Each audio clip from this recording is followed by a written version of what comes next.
Herkese merhaba. Üroloji uzmanı Ömer Erdem Akkaya. Bugün anlatacağımız konu Avodart piyasa ismiyle ya da Dudoprost piyasa ismiyle Dudosterit denilen bir ilaçtan bahsedeceğim. Prostatla çok kullandığımız, prostat büyümesi tedavisinde çok kullandığımız ilaçlardan bir tanesi. Hastaların kafası karışıyor. Bu konuyla ilgili çok soru geliyor. O yüzden artık buna bir video yapmak zorunda kaldık. Şimdi prostat büyümesi için en sık kullandığımız iki tane ilaç var. Bir tanesi, iki grup ilaç var. Bir tanesi alfa bloker dediğimiz işte Flomax, Damprost, Zatral, Zalfu gibi bir ilaç grubu. Bu ilaç grubu alfa bloker dediğimiz bu ilaç grubu mesane boynu denilen bölgede gevşeme sağlayarak, yani büzük dediğimiz bölgede gevşeme sağlayarak hastanın daha rahat bir şekilde, daha basınçlı bir şekilde işemesini sağlayarak prostatın olduğu bölgedeki tıkanıklığı ortadan kaldırıyor. İdrar kesesinin öndeki basıncı düşürüyor ve böylece hasta daha rahat işiyor. Bu ilaçlar yıllarca kullanılıyor hastalarda. Başlanıyor mesela 10 sene, 20 sene hasta fayda gördüğü sürece kullanılabiliyor. Şimdi bu yaklaşık 20 sene önce de Avodart dediğimiz, işte Dudoprost dediğimiz Dudosterit içerisinde Dudosterit olan bu ilaç girdi piyasaya.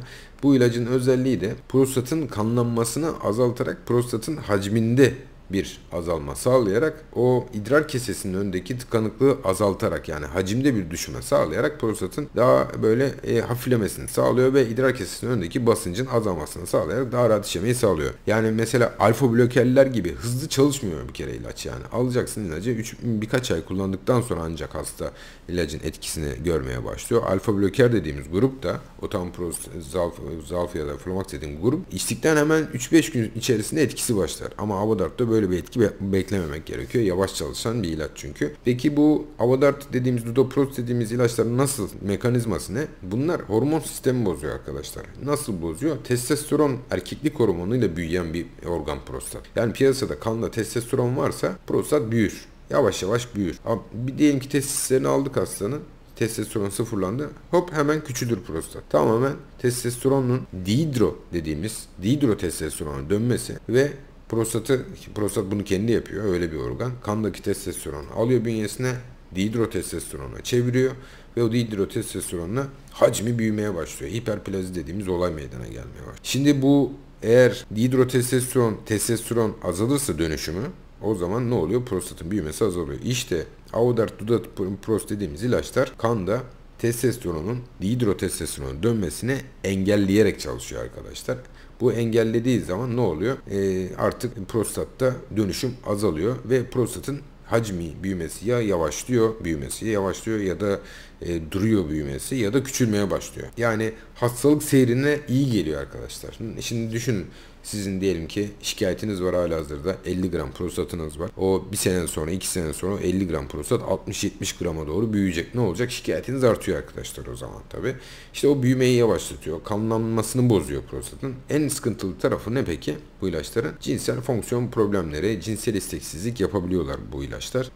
Bizim en sevmediğimiz tarafı. Ben kendi hastalarımda, açık konuşmak gerekirse, cinsel aktivitesi varsa hastaya ben bu ilacı başlamıyorum açıkçası. Yani sadece bu alfa blokerlerle, bitkisellerle falan gitmeye çalışıyorum hastada, gittiği yere kadar.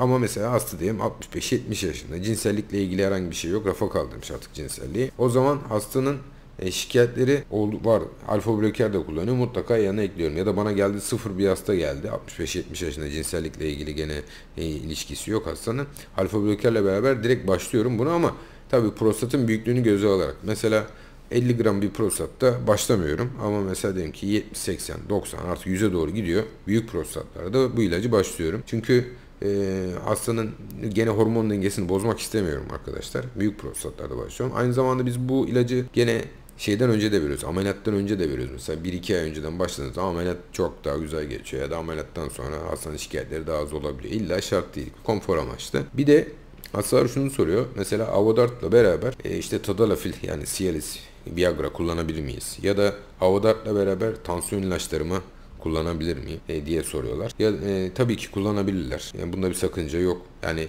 tabii bunu mutlaka bir doktorla danışarak hareket etmeleri lazım, ama ben kendi hastalarımda Avodart'la beraber Tadalafil, tansiyon ilaçları kullanabiliyorum. Yani üçlü kombinasyon kullanılabilir mi? Avodart, Tadalafil ya da işte tansiyon ilacı.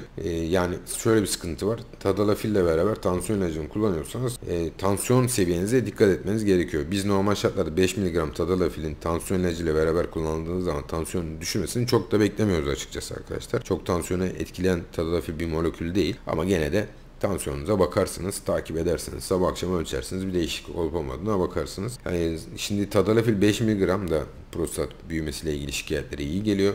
Avodart da iyi geliyor. Aynı zamanda büyük ihtimalle doktoru alfa bloker dediğimiz ilaç grubundan da hastaya ilaç veriyor. Artı genellikle bu yaş grubunda hastalarda bir sürü kronik hastalık, şeker hastalığı olabiliyor, tiroid hastalığı olabiliyor ya da işte başka sistemik hastalıklar da olabiliyor. Bunlarla beraber başka ilaçları, kolesterol ilaçları gibi ilaçlar da kullanabiliyorlar hastalar. Normal bir durum arkadaşlar bu. Genellikle dediğimiz gibi BPH'i olan hastalarda ileri yaşta diğer ilaçlarla beraber kullanmasında sakınca olmuyor. Ama tabii hepsi bunların doktor kontrolü altında olan şeyler arkadaşlar. Burada ben size öneri bulunmuyorum. Kendi hastalarında ya da kendi görüşlerimi sunuyorum sadece. Genel olarak Avodart böyle bir ilaç ya da Dudoprost böyle bir ilaç. Çok eski bir ilaç. Gençler bazen bu ilaçları saç dökülmesi için kullanıyorlar. Çok da tavsiye etmiyorum açıkçası. Hani başka doktor arkadaşlar var tavsiye eden. Ben hani herkesin görüşüne saygım var. Ama ben hani cinsellik ön planda olan bir insanda cinsel açıdan hayal kırıcı şeyler olabilir diye önermiyorum açıkçası arkadaşlar.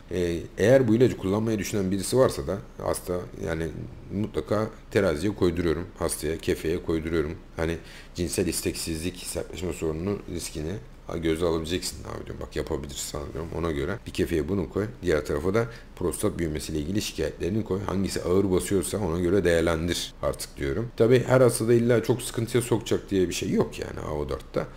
Yapılan çalışmalar %5 ile 30 arasında değişiyor hastanın şikayetleri. Yani onun yanına hastanın şikayeti olursa tadalafil eklenebilir dediğim gibi ya da başka ilaçlar eklenebilir hastanın cinsel fonksiyonlarını düzeltmek için. Genel olarak bu şekilde. Dinlediğiniz için teşekkürler, saygılarım.